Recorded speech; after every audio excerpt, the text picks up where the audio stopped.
Well, hey everyone, welcome to this webinar on how to effectively lead your groups through this crazy time of crisis and social distancing. My name is Chris Surratt, and I am the small group specialist at Lifeway Christian Resources and also the author of Small Groups for the Rest of Us and Leading Small Groups. And we are living through an unprecedented time, at least in our lifetimes, where things are just crazy and turned upside down. Churches aren't meeting on the weekends. Most of our small groups aren't able to meet together during the week. I'm sure that most of you guys are used to this screen that you're looking at right now because a lot of your meetings are happening this way. And this is how we are getting to know the world in a different way. So we're going to be talking about that. It's going to be a lot of fun, and I'll introduce the panelists in just a second.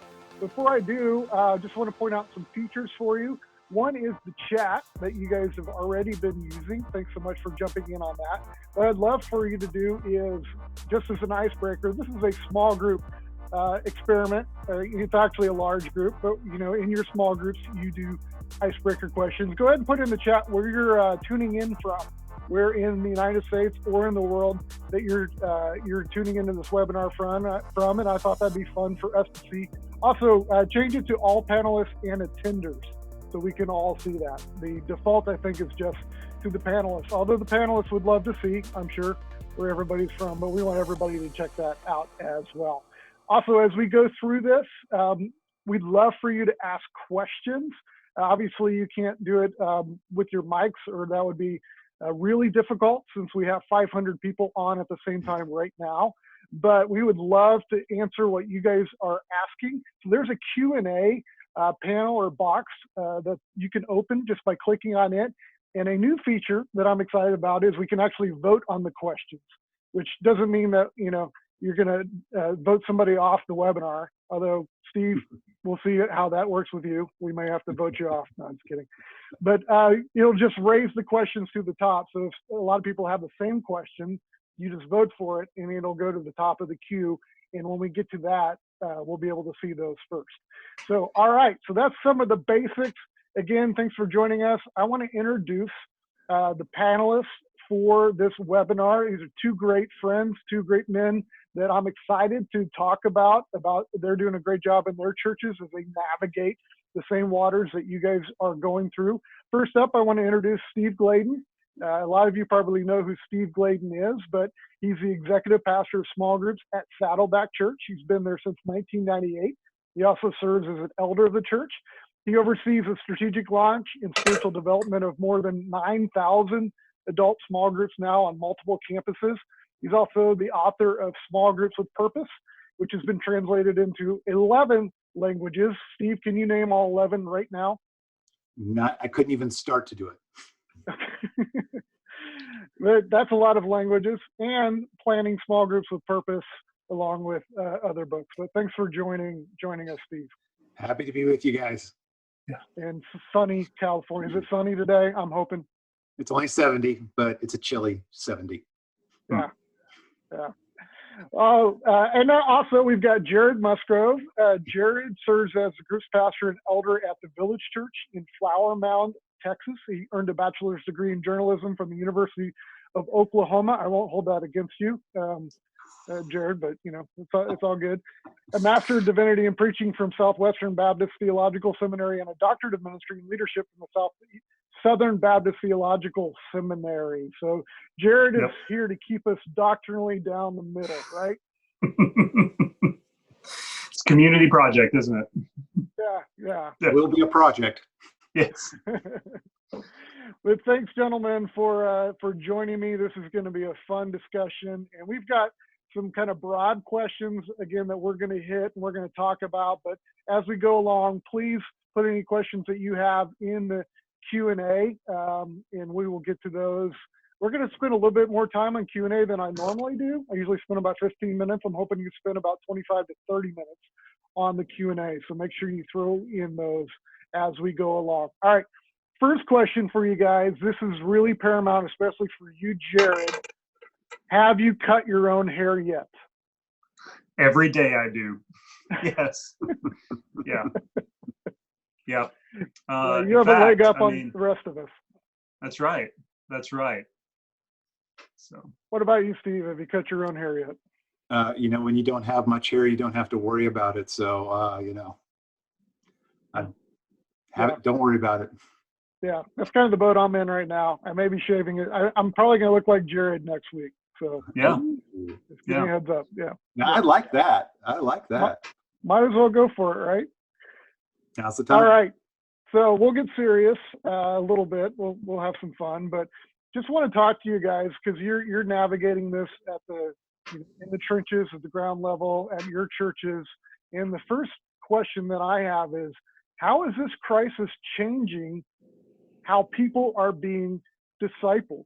Because I think, up until about 3 weeks ago, I don't think any of us would have dreamed that this would be the way of life right now, how we have to navigate. So just from your experience, and Steve, you've been doing a bit of online groups for longer than a lot of us have, but we'll start with you, Jared. How is it changing for you, how people are being discipled? Yeah. First off, I think it's making us rethink who is a disciple, right? And because you can't go to a hired pastor anymore, you can't even just drive up to the church or those kinds of things, or maybe even just sit in your home group. So for us, I know that it's changing the way that we talk about the priesthood of the believer, or maybe it's just the better way of saying it is it's just allowing us to bring that more to the forefront, because now our men and women are the priests in their home, right? There's not a paid pastor that right now, sitting here in Dallas, Texas, can come over, and so I think that's going to create some disciples, and it's been really cool. We've had reports of children coming to faith during this time in their homes because they're hearing the gospel from their parents. I pray that was happening before, but that's the kind of discipleship that I'm hoping is happening more and more, particularly in our homes, coming from men and women who are disciples, but are maybe seizing that priesthood of the believer idea, maybe in a different way. Yeah, I think we're seeing that in my household with my kids. Awesome. Obviously, we're forced to be in a house together, so we got to talk about something, right? So we're having gospel conversations that we wouldn't necessarily just have had. Just watching the service online, normally we go and we're with, other people, which is great. And I think we're going to get back to that, obviously. But as soon as we stop the service online, we're having conversations immediately about what we just experienced, which we didn't really have before. So I think that's a good point. What about for you, Steve? What are you seeing? I first see that your home is much more spiritual than mine and having far more conversations. So, that's the first thing I'll note. I think there's a couple of thoughts I have. One is that we obviously know that in a crisis that it is good for the church. It is very good for the church to have this happen. It's bad for our country, but it's always great for the church. The church always thrives under persecution or crises or bad economies, and we seem to have all three of those. So the thing I love is that it's opening up a brand new door that has always been there, but it's almost like this is destroying the false positives that the church has so often leaned onto. And that was, as long as we were together, discipleship was happening. Yeah. And now that we are into this whole thing where that has been taken out from under us, it is destroying those false positives. And all of a sudden, attendance, although important, we're forcing to realize we don't know if just attendance is getting us spiritual health. So it's forcing us to have, a much more cleaner approach of saying, what is a disciple? And then, oh my goodness, how are we going to engage tools, and how are we going to repurpose things so that we can understand this whole piece? And as we go deeper into the digital environment, what we find out is that people, we're going to where the people are. I mean, I think most churches have seen their online presence grow because people are panicked right now. But it gives us greater opportunity on the Ingle scale or the Gray scale when you look at evangelism to start to engage people in spiritual conversations. But then on the sanctification process, sorry, Jared, I'm kind of working your side of the street. But it's a great side. Come on over. On that sanctification process, the churches are having to figure out, okay, what does this really look like, and what do we want to have? Is it more than just conversations, which I hope it is. And so I think it's thrusting us into a whole new environment for what the church should have, I think, maybe was looking at or maybe wasn't looking at. I talked to many churches where they haven't even defined what they want to see as a disciple. And so I think it's a great awakening for the church in a very positive way in place of discipleship and evangelism.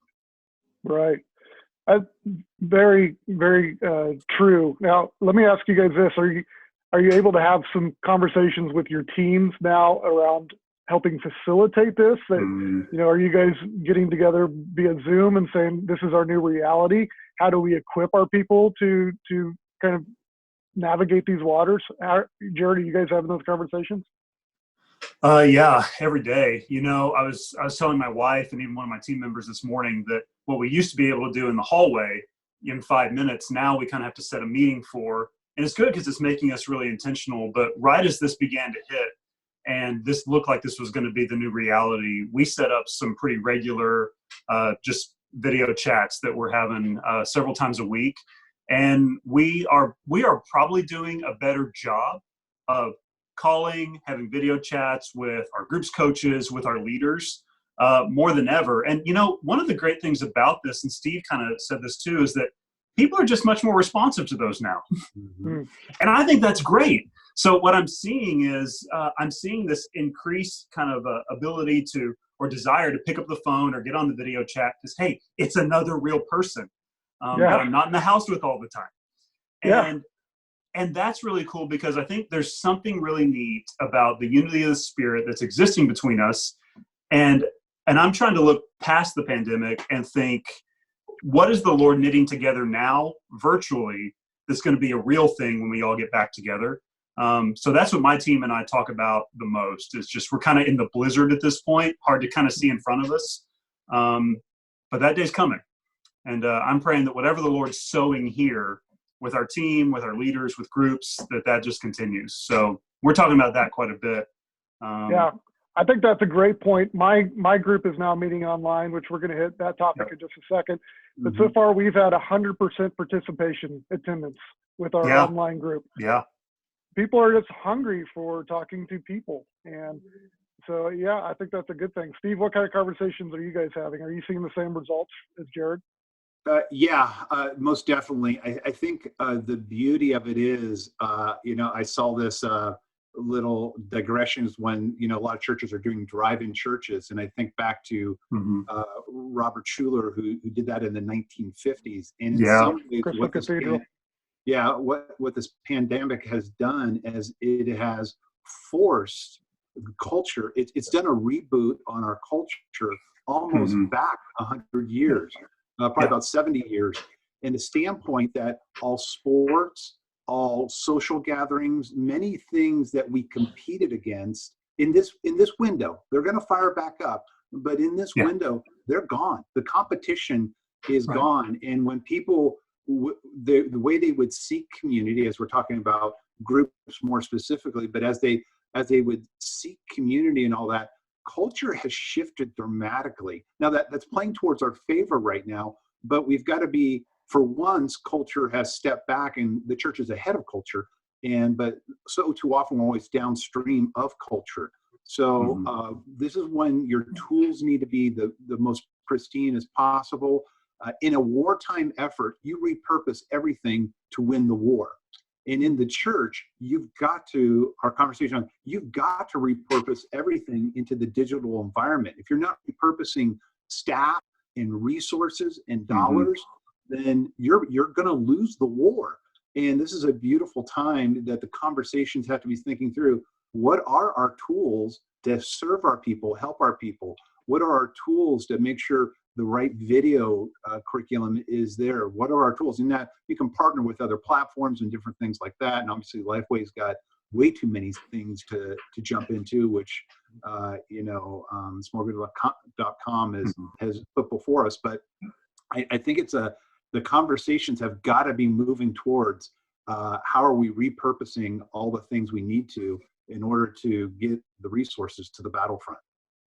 Yeah, I think you're straight on with this, with that thought. Trevin Wax, had him on a podcast earlier today, and he used the word reset.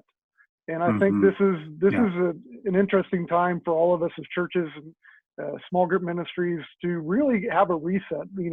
Going into this, I think the thought was we were going to go back to normal, that it was all going to end. We'll get back to normal. Everything will continue on as it was. But I think the longer we go into this, we realize it's going to be a new normal. So this gives us an opportunity to take that time to reset, to look at how we're delivering things and doing it in the best way, which leads to the next question that I want to hit. And Steve, you talked about, is online groups. Let me ask, Jared, were you doing online small groups before this? No, we weren't, but necessity is the mother of invention, isn't it? Right. So that's an interesting conversation, because I know Saddleback has done online groups for a long time. I mean, I remember learning about online groups 10 years ago from Saddleback, before the technology was even there. And so I want to hear from you guys, Steve, especially you.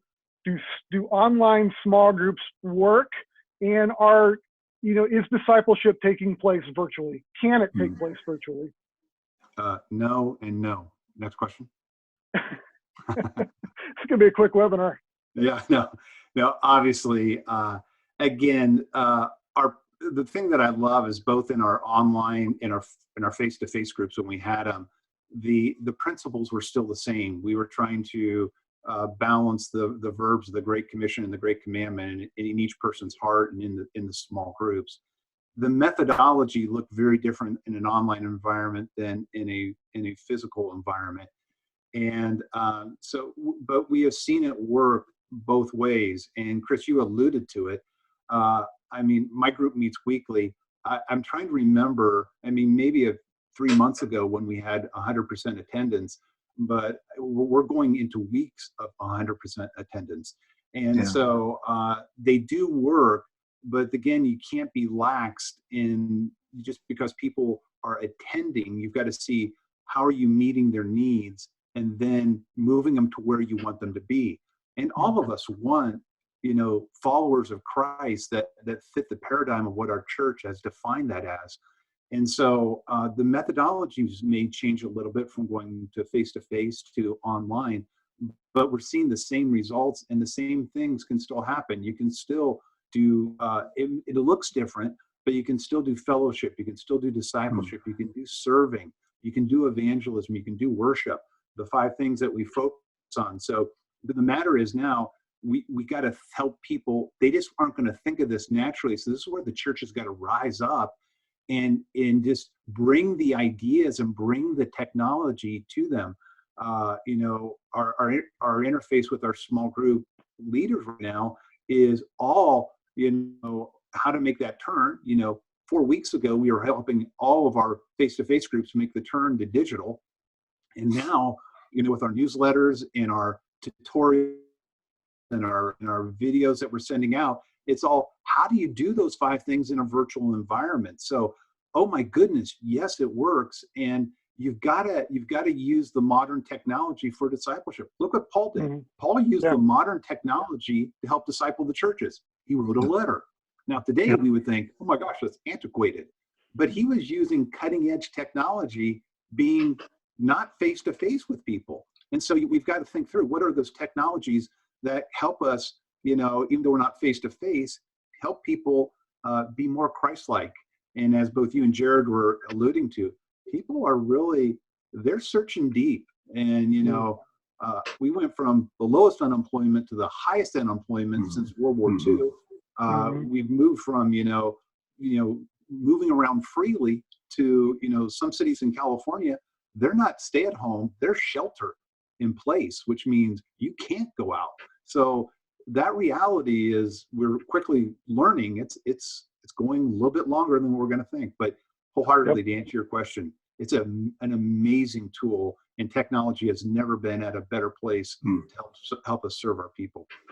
Yeah, I remember the first conversations around online groups that I had. It was actually at a conference that you were putting on, Steve, and it was about 30, 35 of us out at Saddleback. And the conversation wasn't about how you do online groups. It was whether you should do them. Is Oh, I it, remember that. Yeah, and there was a lot of feelings around why you shouldn't do online groups.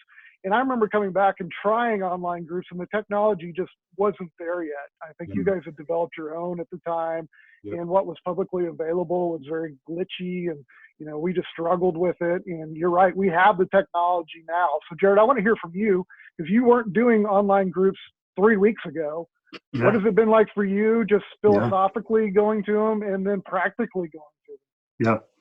Yeah. I mean, philosophically, I see any kind of technology as supplemental, because, I mean, coming out of our group's philosophy, you just see this emphasis on the personal, on the face-to-face. I mean, looking at Jesus, he incarnated to be face-to-face with us, to be with people. And so that's always going to be the end goal for us with any kind of technology. And so I'm grateful for that, because Paul did use that to teach churches and to instruct those local face-to-face elders, pastors, those members. And so I am actually really grateful that we have what we have right now, because I can't imagine, I was talking with someone the other day, can you imagine if this happened 15 years ago, if we were going through this? So the Lord's being really kind to us, and our groups, from all reports, have just floored me with how quickly they've adapted to this, which I think means that there were real meaningful relationships happening. And I think those can be deepened here for a time, where right now, this is our primary way of doing things. I'm always willing to explore, like, how can a new technology help us get back to that philosophical importance of being together, of being face-to-face. So much of the New Testament is so tactile. The laying on of hands, taking communion together, anointing with oil, those kinds of things. The one another's are incredibly tactile. And so I always want to think about how we're using the community to get back to that.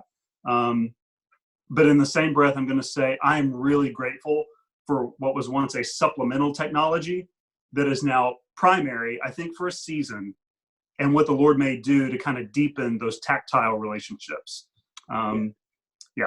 What I hope we don't lose in that, I love, Jared, what you're bringing out, is we always want people face to face. But I think sometimes what the church missed was engaging people where they were.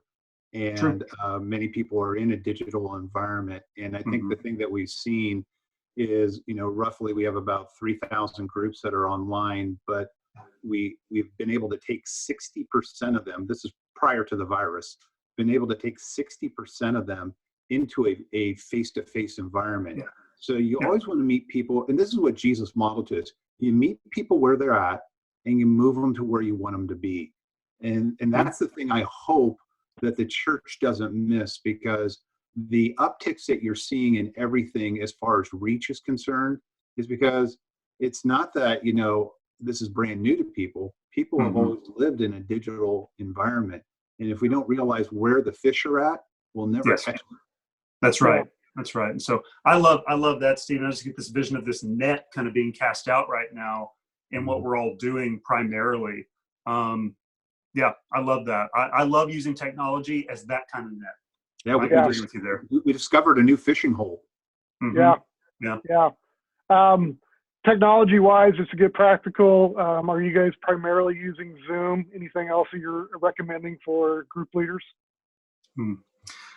I think what we're finding is Zoom's probably the most capable as far as a lot of people joining. I know some of them have some caps.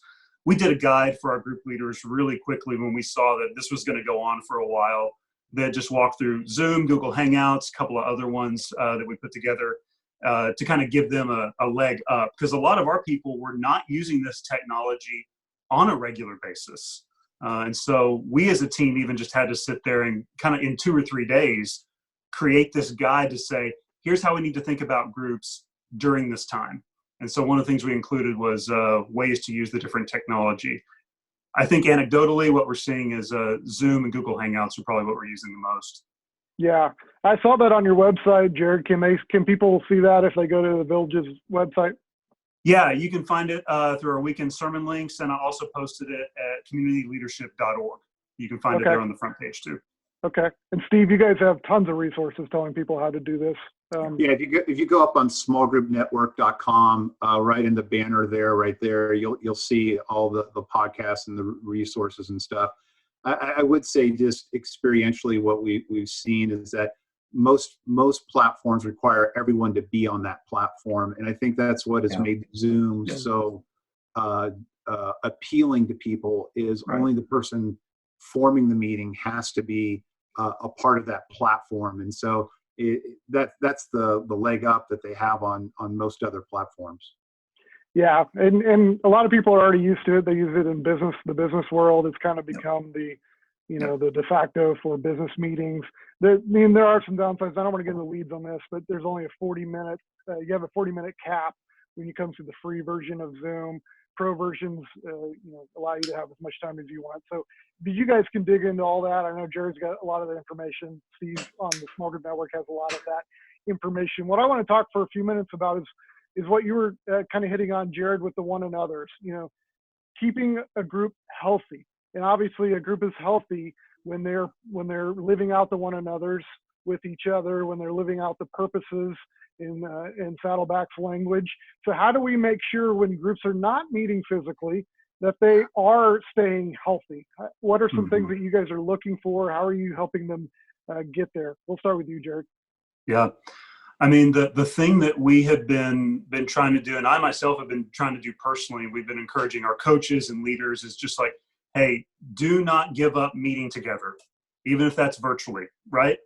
And then, the command to encourage one another and build each other up. Like, let's keep doing that. It's just going to look a lot more like you sending that text or that Marco Polo, or just even setting up the Zoom call to say, hey, how are you doing? In fact, this is really cool. One of our group leaders just told me that they are basically doing lunch together, all of them. They just got a set time where, hey, we're all working from home. We have to do lunch. So they're doing these virtual lunches together. Just That's things awesome. like that. The creativity that's coming out of that is really, really neat. And I see that as, again, just kind of supplementing these one another's so that when we're face to face, we actually have some additional creativity for how we can connect with each other on a more regular basis. That's cool. I think Zoom needs to add a laying hands on button so you can just virtually. Well, for the charismatics out there, you can raise your hand on Zoom. So that's true. That's true. So Steve, how do you guys? You've been in this a long time. So how do you keep online groups healthy? How do you know they're healthy? Yeah, and obviously there's a few things that I think you got to look at for most churches out there. Is there in so many things parallel to your face-to-face movement. You always had the formal time when you met, whether that was adult Sunday school or whether that was your small group time. You met physically, and then you had the time throughout the week. You had the informal time, and that still plays true in just the basic fundamental of building your authentic community. You're going to have the physical time when you guys. The formal time when you meet, whatever platform you're choosing, you're going to be meeting together in that. But what makes the group, the beauty of the group is building the framework or the foundation of care and authentic community is how well you're touching and connecting with people throughout the rest of the week. And we've had a couple birthdays in our small group, so we had separate Zoom calls for that, and it's really been an amazing time. So you have the formal and the informal time, but then you also have to think through where are people at. And the thing I would just encourage you, and I'm all about spiritual health. I mean, my goodness, we have our health assessment, we have our group assessment, we have all kinds of tools that help groups do this virtually or physically that are available. But I think what we got to realize is our country is in trauma, the world's in trauma. I've been using this A.W. Tozer quote that, a scared world needs a fearless church. And what they're needing right now in the realm of health is they're needing stability. And so when you're connecting with your groups, checking in, how they doing, where are they at spiritually, emotionally, physically. We had someone in our group, drop off, a cellophane roll of toilet paper to everyone in our group, as a little party favor. So there's different needs. And so right now I would focus on the health side of it. on care, depending on, you know your group better than anybody, but there is a care component on the physical, the spiritual, the emotional, whether they're infected or not. That care level is going to go, that's going to be a sliding scale. It's going to move back and forth. And then you do that right, and you're going to earn the right. When you take care of people, then you're going to earn the right to speak into their lives on what those things are. For us, it's the 5 biblical purposes of the Great Commission, the Great Commandment. Then you earn the right to talk about that. But you just got to be real sensitive. I'm not sure how much people are wanting to work on spiritual discipleship as much as they're trying to absorb what has gone on. And obviously you don't want to leave them just in care. You want to move them to someplace else. So I would just say, be aware of those environments of, the care and the conversations that need to happen. And then you can get a little bit back to the normal. You got to have curricula, you got to have tools, you got to move people to a place, but just be aware of where people are at. Yeah. If I can say something to that, Chris, one thing we've been talking about quite a bit is that I think we're still in a season of lament, and it looks like we're going to be in that for at least a little while longer. Just unemployment, job reports, continued infections. To Steve's point, I couldn't agree more. This is really a time for groups to really emphasize that care aspect, and to be okay sitting with someone, even if it's on a video call, and just listening to them, lamenting with them, like entering into that. It's odd, and even just personally, it's odd to enter into that kind of in this venue, but I'm grateful to the Lord that we have it. So that would just be an encouragement for all of you groups champions out there, is don't be afraid to lead your people in lamenting and godly lament, to sit with them in the losses all of us are facing right now, which is either I'm not going to get to see my daughter walk across that stage at graduation.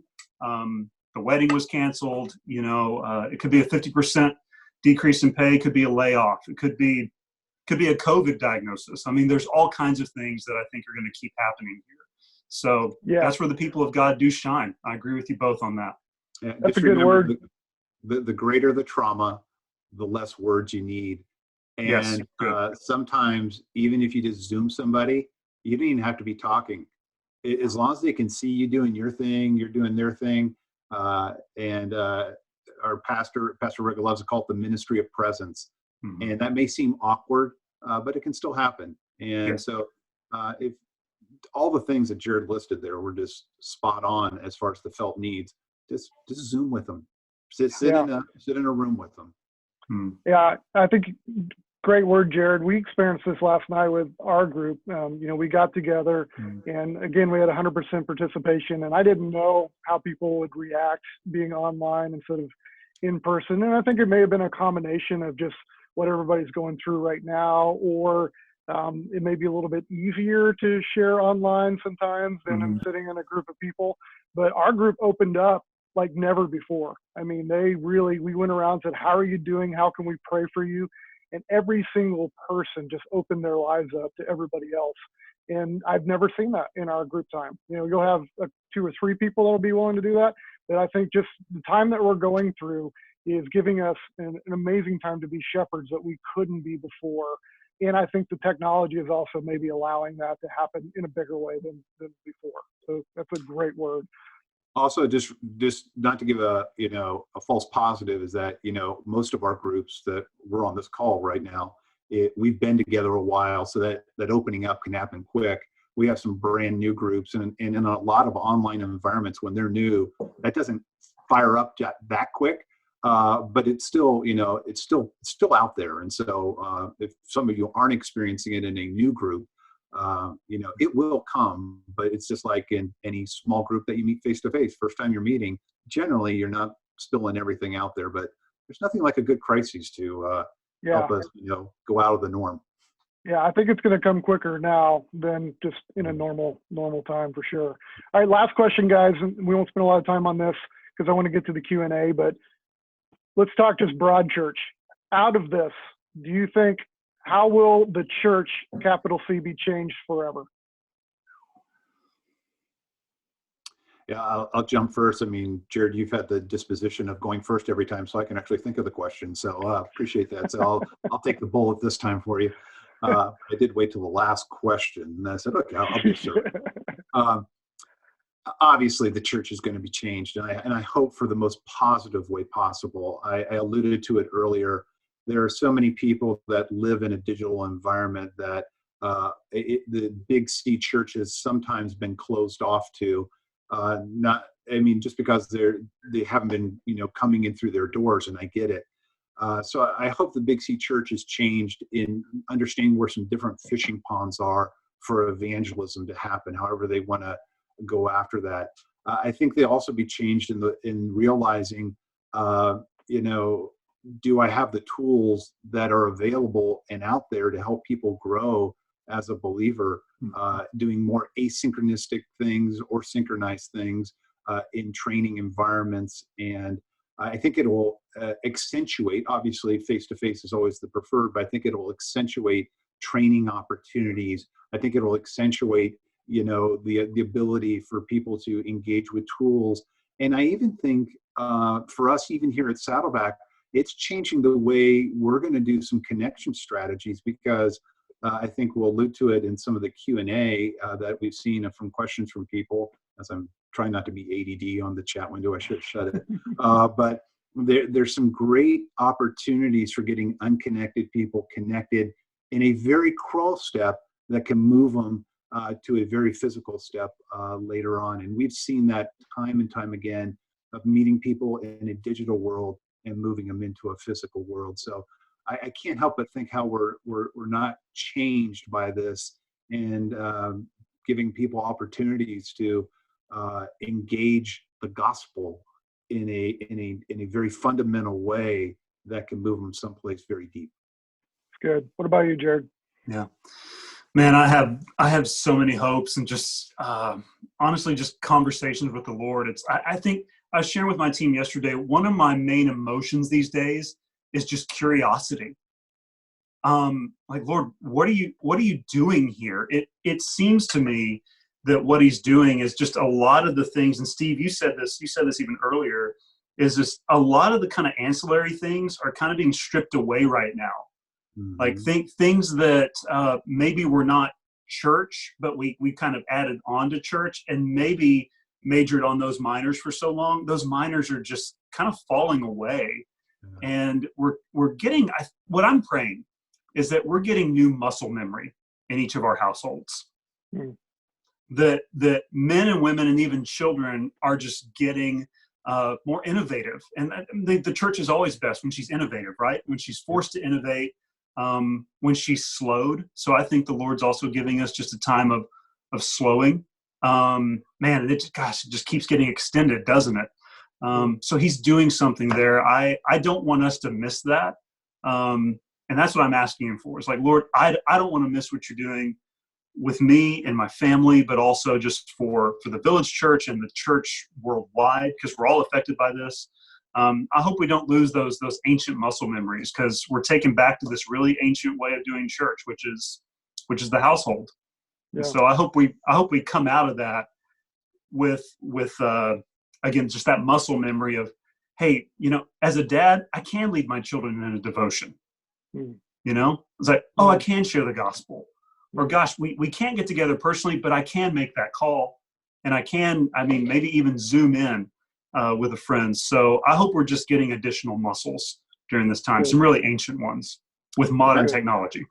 Yeah, and also just along with that, I love where you're going, because the beauty of innovation, and innovation doesn't happen in one church. Innovation happens in the better togetherness. And so, Chris, kind of like what you're doing in bringing together people, I just encourage you to network together as churches, because the innovation that is happening out there, as we're seeing what our campus pastors are doing, what even some of our staff are just saying, hey, we tried this and it worked. Mm-hmm. We're going to see some great innovations that are going to come out of this.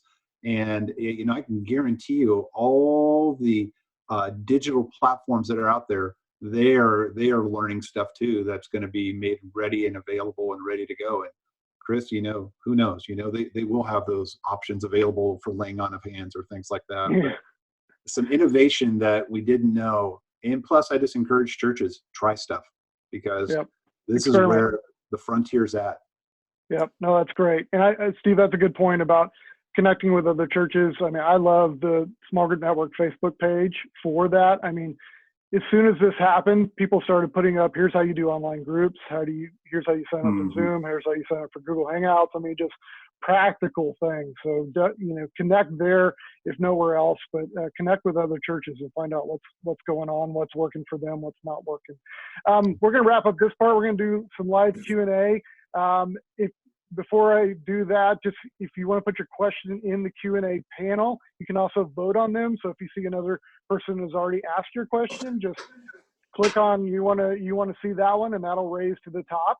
As you're doing that, I want to share with you one more resource that might be helpful for you. Lifeway has put a ton of things, free Bible studies, all of the major curriculum lines at Lifeway, Gospel Project, Explore the Bible, Bible Studies for Life, smallgroup.com has put free studies, and it's all found at lifeway.com/coronavirus. So if you go to that website, there's just a ton of resources. They update it every single day with articles, everything that you can imagine that you want to grab is at that website. So you might want to take advantage of that.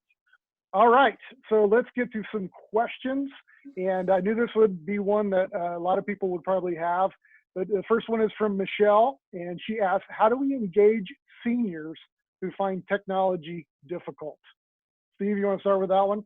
Yeah, I would love to. And just to frame it up is that we have a couple communities that are over 55, and our whole staff is doing care calling and calling everyone over 60 years of age in our congregation.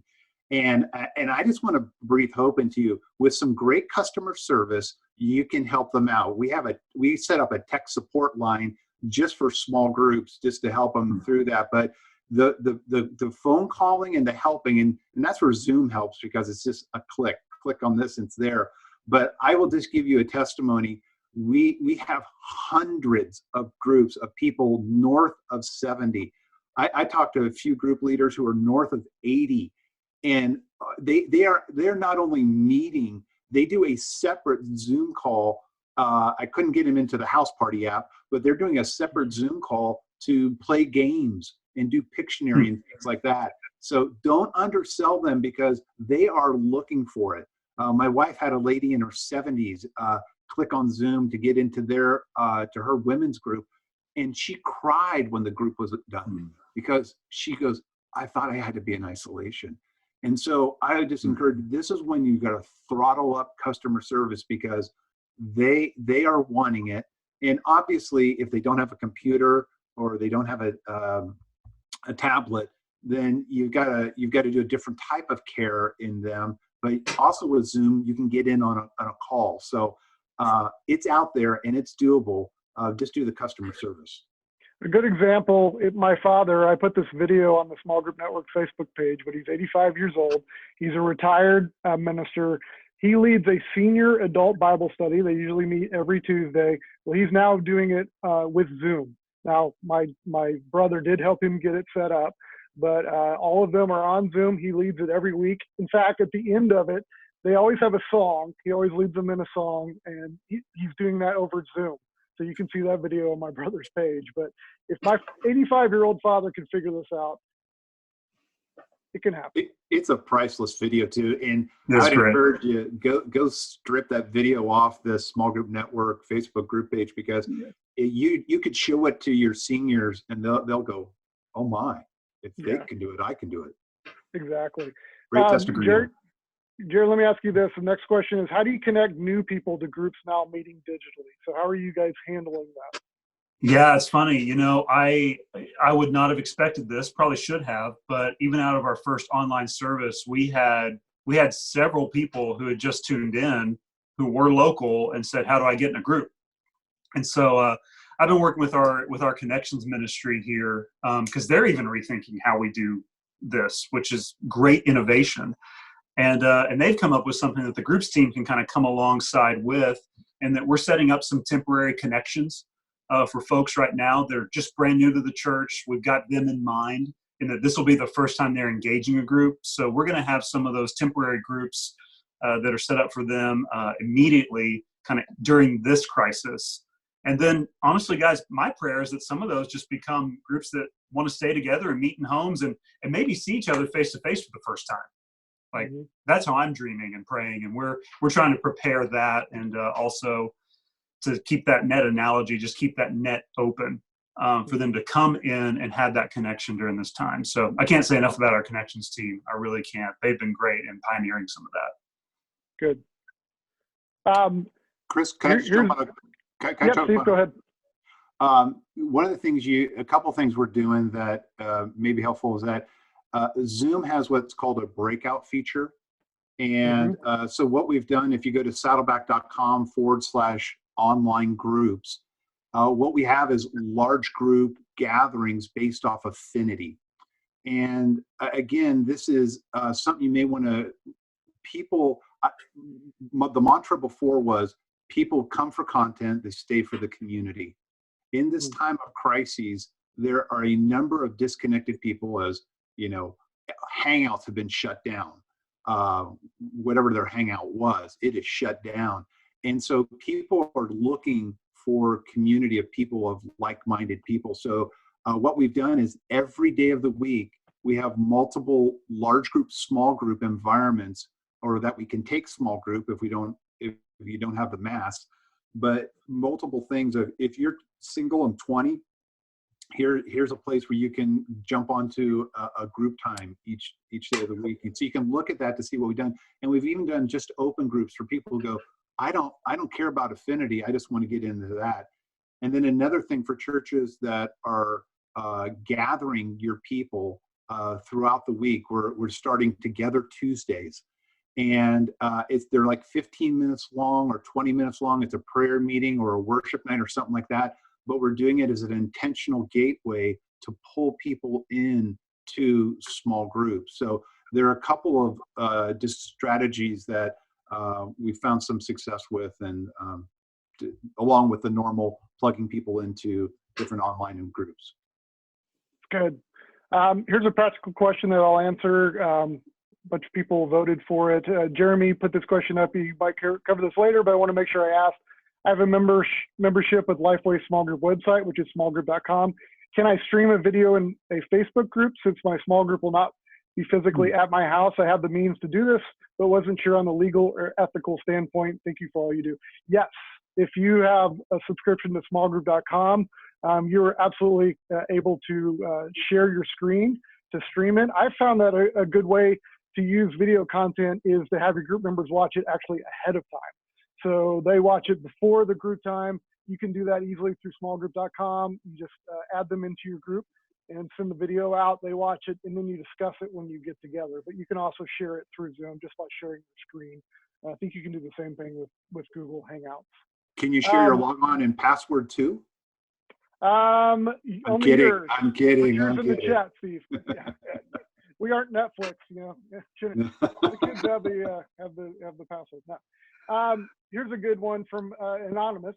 How do you support group members in crisis? Cancer treatment, death in immediate family, substance abuse and family, job loss, etc. when you are quarantined? Bringing a meal or visiting, all the things I usually do, won't work now. So how do you support them during this time?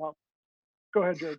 Yeah, I've got a story from this last week. We've got a senior member of our church, has been a group leader for a long time. He is not doing well.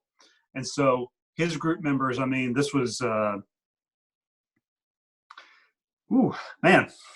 I didn't expect that. But we've got photos and video of his group members just kind of gathered outside of his house. And they're singing. The cars are lined up. You know, it's like they're socially distanced, but they're just there. And they're like physically there as much as they can be. Man, that's been a great testimony to our church, and even just to his impact on our church. Things like that, we just can't do enough of those things. But then I think too, we've had group leaders just reach out and say like, hey, if there's anybody who needs their rent right now, it's like, we've got some extra. We'd love to cover that this month, or anyone who needs groceries. And so we're able to kind of make those connections, which that's tangible, right? Mm-hmm. Like that is meeting a need. Those are tangible groceries that are going to get dropped off on that door. Those are tangible people standing outside the window saying, we are with you. That's just, man, that's the stuff that the church is built for. It really is. I love seeing the people of God mobilize during a really immobile time. Just amazing. Yeah. I don't know if you guys have seen John Krasinski from The Office, who played Jim on The Office. He did a some good news broadcast, like 15 minutes, but it's amazing. But he showed kind of a similar deal, a girl who had gone through chemo and cancer treatment, coming back, and her whole neighborhood cheering for her as they drove down the road. I thought that was just amazing. Wasn't that, do you take the SGN out of context? Yeah, I wondered if you guys were going to sue. He meant small group network, not some good news. Yeah, there you go. Practical question: are you recording this? Yes, we are recording this. This will be available in the future at lifeway.com/groups, probably as early as tomorrow. So if you want somebody else to see this, that'd be a great place to watch that. Here's somebody who wants to know just practical tips on having a discussion online. Steve, you want to talk about that? Like, because it's a little bit different than doing it in person. Yeah, I mean, first off, I think you got to figure out, are these new people getting together, or these people have been together for a while? So obviously, icebreakers are a great way for people to talk. I think even more fundamentally, having people practice mute, unmute is a good option. I think also one of the things we notice in discussion for people who are new to the digital platforms is it's awkward to try to know when's my turn to jump in and talk. And so I think when you're facilitating, you may want to be able to tell people, hey, Jared, could I hear from you with that? And obviously, you don't want to put them on the spot. So obviously, the questions you want to work them in from, crawl, walk, run, depending where you're at. But I think even, who's ever moderating the discussion, be able to have softball questions, easy questions for people that everybody could answer. They could practice doing it. And then even just, great things like, hey, if you want to share, kind of like what Jared did, he's much more polite than me, but he raised his hand, said, hey, I'm on this one. And so you want to be able to just to teach them just some of those practical things. But again, just like in normal group dynamics, you have people that love to talk and people who don't. And the beauty of being able just to say, hey, we haven't heard from, Bill for a while. Hey, Bill, do you have any thoughts on that? You may or may not, but, with that. So you got to help pull them into this, because it is a little bit awkward. I was on even with our own small group, and we had, everyone was scattered and lots of people on there. And it was just hard to know, hey, when do I jump in without, being stupid? So. Yeah. I found that the facilitator has to be more active. That was my experience last night. They are going to talk, but you're kind of like the quarterback. You're directing the play. You're kind of pointing to people. So, Jared, do you have anything to add to that? Is that? No, I thought you men covered that really well. We're learning together. Yeah. I used your notes, so thanks, Jared. Jared, this question is specifically for you. Mary wants to know, can you expand a bit on rethinking who is a disciple? Oh, okay, interesting. So one, if you're a follower of Jesus Christ, if you call him Lord, then you are a disciple. I think sometimes what I'm talking about is rethinking, or whatever I said. What I'm talking about is I want disciples, followers of Christ, to rethink their participation during this time. Because a lot of our church systems, and this may be some of the ancillary stuff that's falling off, is that a lot of our systems were not participatory systems. They were come and sit and intake systems. But the church was never designed to just be for learning. The church is meant for active participation. That's what I mean, is that disciples, I pray, in this time and out of this time, are more participatory in body life of the church, in their groups. Maybe I know that you guys have shared a little bit, and we've even had some feedback from our groups in that there are people who have never participated who are now like getting in on the discussion because it's in this format. Back to the muscle memory. That's what I want disciples of Christ to have out of this time, is that we are more participatory in the local church because of what we're experiencing now. So hope I answered your question, Mary. That's where my heart and where our philosophy and everything is coming from. That's good. Another question, you guys may or may not have an answer to this, but how can churches, Matthew wants to know, how can churches keep students, middle, high school, connected? How is that happening at your church? Are they doing the same thing, Steve, or students? Yeah, matter of fact, if you go up on our saddleback.com/coronavirus, is you can we have both what we do for KSG, our kids small groups, and our SSM, our students groups. We have that all available, and they're doing a tremendous job engaging them. And you wouldn't think, 7-year-olds or 8-year-olds all on a Zoom call can work, but we're seeing some amazing things out of that.